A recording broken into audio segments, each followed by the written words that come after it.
Hello, and welcome to day 3, Wednesday, March 17th. It is a Wednesday. That means it's an async day. We'll not meet together on Zoom as a class, but you still have some things to do for today. Let's see what you have to do. First, you'll watch this video, then you'll click async. You have two activities in async today.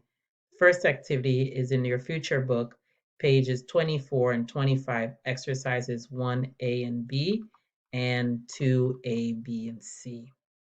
All right, so you'll complete them, and then you'll take a picture and upload in the comment section. Okay, your second activity is a run-on sentence. So yesterday you did a Nearpod, or excuse me, on Monday you did a Nearpod on run-on sentences. So remember how to access.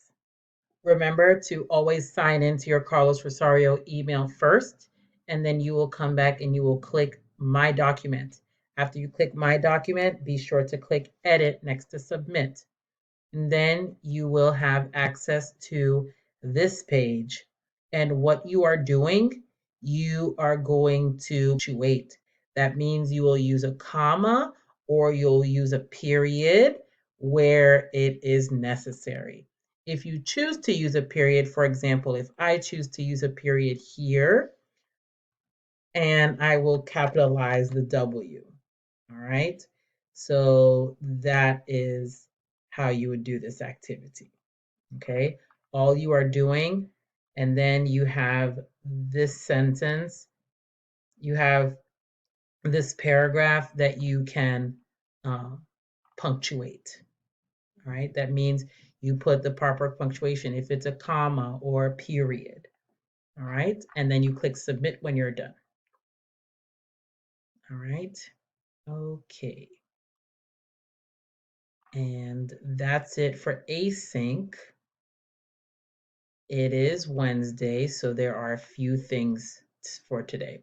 There is an activity at 10 o'clock on Zoom about your rights as a worker. Okay, so then you can see, you can learn your rights and how to advocate for yourself. Also, if you have any questions about immigration, you need to set an appointment and you can send an appointment to student services. And also at 10 o'clock, there is activity from the library about the digital resources available at the DC Public Library. And that's it. Good luck.